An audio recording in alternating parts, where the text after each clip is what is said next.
বন্ধুরা, আমার এই যে বাড়ির ভেতরে পুকুরটা ছিল, সেই পুকুরটা তামাদি করেছিলাম ঠিক 18 দিন আগে। আজকের এই পুকুরের অবস্থাটা একবার দেখুন। পুকুরের যে পানা মরা বীজ দিয়েছিলাম আগের দিন, সব পানাগুলো মরে গেছে। আর আশা করি পুকুরে বিষের অ্যাকশনও কেটে গেছে। তাই আজকের পুকুরে চুন দেবো। এখানে চুন আর বালতি নিয়ে আমি চলে এসেছি। চুনটা প্রথমে আমি এই রাস্তার ঢালেতে ঢেলে নেবো, যাতে শেষে যে চুনটা অবশিষ্ট থাকবে সেটা ধুয়ে দিলে পুকুরে পড়ে যাবে। তো প্রথম আমি চুনগুলো সব রাস্তার মধ্যে ঢেলে নিয়ে বালতি করে চলে গেলাম জল আনতে। প্রথমে এক বালতি জল নিয়ে অল্প অল্প জল দেবো, যাতে চুনটা প্রথমে ফেটে যায়। বন্ধুরা, এখানে আমি 10 কিলো চুন ব্যবহার করছি। যেহেতু এই পুকুরটা বড়, তোমরা ভাবছো 10 কিলো চুনের পরিমাণ হয়তো কম, কিন্তু যখনই এটা জল দিয়ে অনেকটা ফুলে উঠবে তখন দেখতে হবে যে কতটা হয়ে যায়। তো প্রথমে চুনগুলো একটা লাঠি দিয়ে আমি আস্তে আস্তে ভেঙে নিয়েছি। দেখো এবার রাস্তাটা পুরোটাই চুনটা ভর্তি হয়ে গেল।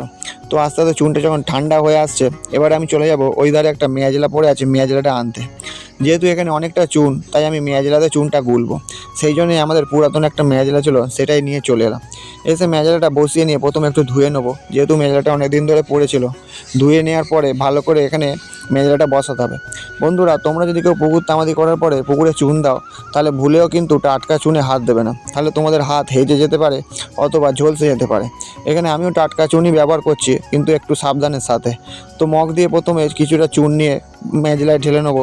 তাতে কিছুটা জল আগে দেওয়া ছিল, এবার তারপরে আবার কিছুটা জল দিতে হবে, যাতে পরিমাণটা সমানভাবে হয়। পুরোপুরি মেজলাটা আমি জল দিয়ে ভরে নিয়ে তারপরে একটা লাঠি নিয়ে গুলতে থাকবো। তারপরে মগের সাহায্যে গুলবো, যাতে আমার হাতের কোনো ক্ষতি না হয়। চুনটা ভালো মতো গোলা হয়ে গেছে। প্রথমে এক বালতি চুন নিয়ে চলে যাবো আমি ঘাটের ধারে। প্রথমে ঘাটের ধারটাই দেওয়া আরম্ভ করব, তাই মগে করে নিয়ে আমি চুনটা দেওয়া আরম্ভ করছি।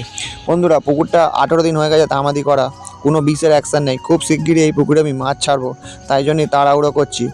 এটা যদি বর্ষাকালের সময় তামাদি হতো, তাহলে 15 দিন পরেই চুন দেওয়া যেত। যেহেতু শীতকালে একটু বিষের অ্যাকশান বেশি থাকে, তাই 18 দিন পরেই আমি এর কাজকর্ম আরম্ভ করলাম।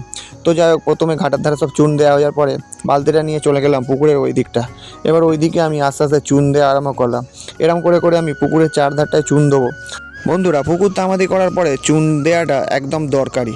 তার কারণ যে পুকুরে অনেক দিন ধরে পড়ে আছে, তাই যে একটা পুকুরে বিষক্রিয়া বা গ্যাস থাকে, সেইগুলো এই চুনের মাধ্যমে কেটে যাবে।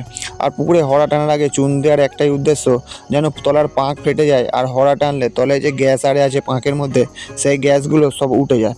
তোমরা দেখতেই পাচ্ছ আজকের পুকুরে আমি চুন দিচ্ছি, আগামীকাল এই পুকুরে হড়া টানা হবে, সেই ভিডিও আপনারা দেখতে পাবেন। তো যাই হোক, পুকুরের এই ধারে চুন দেওয়া হয়ে যাওয়ার পরে আমি চলে গেছি পুকুরের ওই দিকে। ওপারে গিয়ে চুন ছুঁড়ে ছুঁড়ে দিলাম। তারপরে আবার এই কোণের দিকে গিয়ে এরও ওপারে চুন ছুঁড়ে দিতে হবে। বন্ধুরা, যেহেতু পুকুরটা লম্বা মতন, তাই চুন দিতে বেশ সময় লাগলো। তো সব চুন মোটামুটি দেওয়া হয়ে গেছে। যে কটা পড়ে আছে একটা কাঠ আর মগ দিয়ে কুড়ে কুড়ে তুলে নিয়ে আমি মেজলার মধ্যে ভর্তি করে নিলাম। তারপরে রাস্তাটা ভালো করে ধুয়ে দিচ্ছি। তো বন্ধুরা, চুন দেওয়া তো কমপ্লিট। আগামীকাল পুকুরে হওয়া টানা হবে, সেই ভিডিও আপনারা দেখতে পাবেন। আজকের ভিডিও এই পর্যন্তই। আর যদি ভিডিওটি ভালো লাগে থাকে, তাহলে একটি লাইক করবেন আর সাবস্ক্রাইব করে চ্যানেলটির পাশে দাঁড়াবেন।